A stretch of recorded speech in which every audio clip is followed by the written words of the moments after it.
कर सकते। तो ये पेशेंट हमारे पास भरतपुर से थे। इनकी ये वाली उंगली है जिसका हमने ऑपरेशन किया यहाँ से, और ये उंगली बिल्कुल नहीं मुड़ती थी आज। और अब ज़रा मोड़ के दिखाना, ऐसे मुड़ना, सीधा करना, फिर मुड़ना। अब इसे 3 हफ्ते में 5 दिन की दवाई दी है, खुद एक्सरसाइज करी है। डायरेक्टली आज हमारे पास आए हैं, स्माइल इनके फेस पे दिख रही है। ये पूरी अपनी स्टोरी बता देंगे जिससे आपको पता चल जाए कि उंगली की डिफॉर्मिटी, स्टिफनेस या जो भी चीज़ें होती हैं कैसे होती हैं, कैसे बेकार हो जाती हैं और कैसे रिजल्ट आता है। अपना इंट्रोडक्शन दे दो जैसे तुम्हें जानते हैं लोग। मैं भरतपुर से हूँ, जोगिंदर गुर्जर। और मेरी क्या है, शुरुआत में इसमें इंजरी कबड्डी खेलते टाइम हुई थी। तो उसके बाद क्या है, मैंने मतलब सीधी रहती थी उस टाइम, तो 2-3 महीने तक कबड्डी खेलता रहा। उसके बाद मैंने ध्यान नहीं दिया, तो फिर मैं रूम पे चला गया, काम वाम करता नहीं, तो मतलब इसी तरह से रखता था मैं इस हाथ को, ज़्यादा तरह क्यों दर्द रहता था उस वजह से। फिर धीरे धीरे पता चला कि उंगली टेढ़ी हो गई, सीधी नहीं हो रही है। फिर उसके बाद मैं घर चला गया, घर वाले ने देखी तो घर वाले गाली देने लग गए कि ये क्या कर लिया तूने। फिर उसके बाद फिर मैंने दिखाया कई डॉक्टरों पे इधर उधर, तो उन्होंने तो मना कर दिया था ज़्यादातर सभी डॉक्टरों ने। तो मेरे राजवीर भाई साहब हैं, उन्होंने इन सर की बोला कि वो उससे इनके अलावा कोई नहीं कर सकता, क्योंकि वो हाथ के बारे में बहुत अच्छे डॉक्टर हैं, एंड सर्जन हैं अच्छे वाले। तो उन वजह से फिर मैं सीधा यहाँ पे आया। फिर डॉक्टर साहब इनको दिखाया, उनके बाद उन्होंने देख के ही बोल दिया हो जाएगी, कोई दिक्कत नहीं है। फिर ऑपरेशन में ले गई, ऑपरेशन में बढ़िया तरह से ऑपरेशन किया था। उसके बाद फिर मूवमेंट करके भी दिखाया था तुरंत उसी में, ओटी में ही।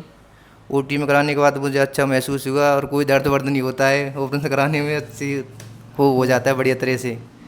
तो उसके बाद फिर आगे 5 दिन की दवाई दी थी और उसके बाद अच्छा मूवमेंट आ रहा है। और फिर अब डॉक्टर साहब ने अब दिखाने आया हूँ, कोई दिक्कत नहीं है, बढ़िया तरह से हो गया है। अब घर वाले क्या कह रहे हैं? बहुत अच्छा किया। घर वाले वो कह रहे हैं बहुत अच्छा है, बढ़िया है, कोई दिक्कत नहीं है। राजीव भाई साहब भी कह रहे हैं कि ठीक हो गई है, तो कोई दिक्कत नहीं है। हाँ। तो लोग जब ने यहाँ पे देखे थे, किस किस के पेशेंट देखे थे, कहाँ से देखे थे पेशेंट तुमने यहाँ पर जब आए थे? यहाँ पे मतलब ज़्यादातर इधर उधर के, मतलब बहुत दूर दूर के ज़्यादा आते हैं यहाँ पेशेंट, लोकल भी आते हैं बहुत ज़्यादा। और मतलब ज़्यादातर जो ज़्यादातर जो इंजरी होती हैं ज़्यादा लेट हो जाते हैं, वो कहीं भी नहीं होती, वो डॉक्टर साहब के पास होती हैं। क्यों, वो सब जगह देख लेते हैं, कहीं नहीं हो पाता, उनका ज़्यादातर यहीं पर होता है समाधान।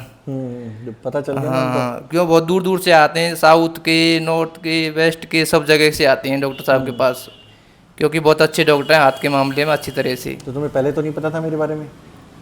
ना, मैंने आपको देख रखा था यूट्यूब पे ही। देख रखा था? हाँ, फिर मतलब यहाँ राजू भाई साहब ने बोल दिया, मैं आया उनके पास आया सीधा।